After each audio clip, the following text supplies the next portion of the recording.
Good evening, everyone. I want to talk to you today about becoming the victim of voter suppression. And you say, how is that possible? Well, it's possible in a lot of ways. If you have been a felon, ex-felon, but you are not incarcerated, even if you're wearing a tether, you have the right in Michigan to vote. So I want to encourage everyone, whether you've gotten in trouble or not, make sure you are a registered voter. Voter suppression comes in many forms. It comes in the forms of white privilege. And that's true because most of the incarcerated people in this country are Black. So don't allow your past shortcomings to infringe upon your future. And when I say infringe upon your future, it's because your vote this year could be the last time anyone votes. So we need you out there registered to vote and voting so that you may have an opportunity, number one, to get the kind of job in order to have the kind of lifestyle you want without any criminality involved. Voting will make a difference. And I don't really care who told you it wouldn't. One vote, one voice. 20 million votes, 20 million voices that have a say in how our government is run and works for all of us. So I need you to understand this. Don't allow what other people think of you or say to you to inhibit your ability to have a voice in our government.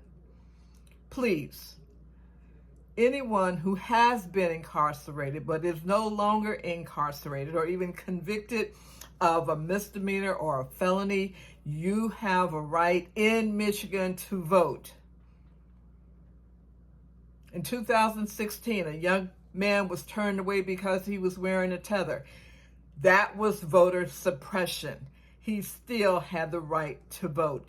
The only time you are not allowed to vote, having been involved in criminal behavior, is when you are actually locked up behind doors or walls. Let me get that? You have to be locked up in order for your right to vote to be inhibited.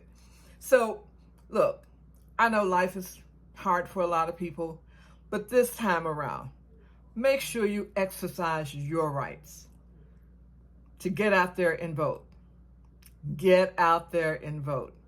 And I really want to tell you to vote blue, but look it up. You can go to the library and look and see what's going on. If you're not really sure, if you have a smartphone, you can look it up on your phone.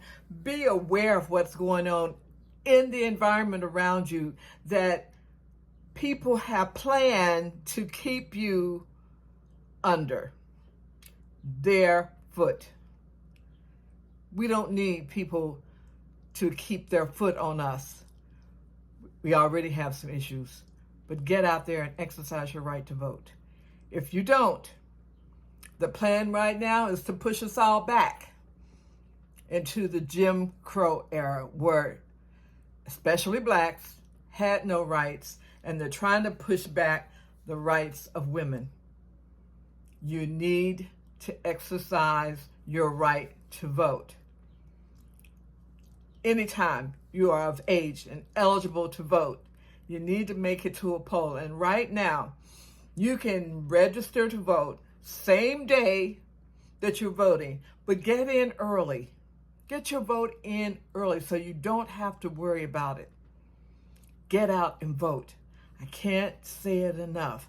Exercise your right to vote before we won't have one. Have a good evening.